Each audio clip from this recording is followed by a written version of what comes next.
Kailangan munang magpasa ng batas para sa mungkahing snap election ni Senador Alan Peter Cayetano ayon sa COMELEC. Maaari rin itong magdulot ng kalituhan at gulo ayon kay Senate President Tito Soto. Personal na sagot naman ng tagapagsalita ng palasyo. Bakit hindi si Cayetano ang maunang magbitiw? Nakatutok si Sandra Aguinaldo. Ang ideya ni Senador Alan Peter Cayetano para maibalik ang tiwala ng mga tao sa gobyerno at sa mga opisyal nito, mag-resign ang presidente, vice-presidente, mga senador at kongresista at magsagawa ng isang snap elections. Pero hindi sila pwedeng tumakbo. Pero sabi ni retired Supreme Court Justice Antonio Carpio, labag daw ito sa saligang batas. That one is not feasible because you cannot prevent them from running kasi wala namang disqualification sa kanila. No? Everybody has a right to run if he's qualified. At kung gagawin talaga ang snap elections, sinabi ni COMELEC Chairman George Erwin Garcia, kailangang magpasa ng batas para dito. Kung lahat sila nag-resign, kakailanganin ng komisyon ng batas ng COMELEC.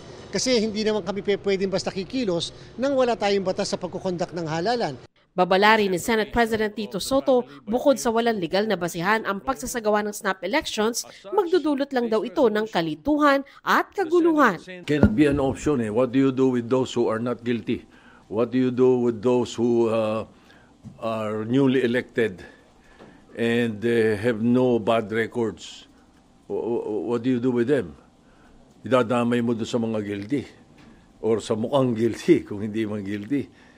Kung meron bang marumi, ba't natin idadamay yung mga malinis doon sa marumi? We will be entering something like uncertainty and chaos in the political world.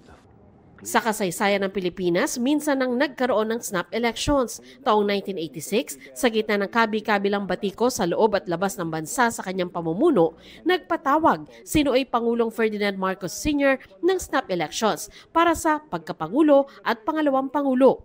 Pero sabi ng COMELEC, magkaiba ang sitwasyon noon at ngayon. Ang 1986 snap elections nangyari raw bago nagkabisa ang kasalukuyang 1987 Constitution kung saan nalinaw kung kailan gagawin ang eleksyon. Bago nag-1987 Constitution ay meron tayong presidente na napaka-powerful and at the same time meron tayong interim batasang pambansa.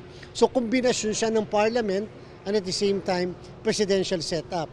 In fact, noon ay pwede kasi yung kapangyarihan ng Pangulo hindi lang pang executive, pati legislative ay nasa kapangyarihan ng ating Pangulo. So hindi rin nag-fix ng term at that time. So ibig sabihin kaya at pwede noon. Ngayon hindi na. Sa suhestyon ni Cayetano, sinabi ng Malacanang na wala silang panahon sa ganitong klase ng pamumulitika. Sabay sabing tumutok sa pangangailangan ng mamamayan at hindi sa pansariling interes lang. Ang sinabi naman ni Cayetano na magbitiw ang mga opisyal para makapagsagawa ng snap elections, sinagot sa isang live stream ni Palace Press Officer Yusek Claire Castro sa kanyang personal YouTube channel. What if, sabi natin, mauna ka na? Total, aminado ka, politicians are suspects, kasama ka, ikaw ang umamin, ikaw pa lang ang umamin, edi ikaw ay suspect. Hininga namin ng reaksyon dito si Cayetano. Para sa GMA Integrated News, Sandra Aguinaldo, Nakatutok, 24 Oras.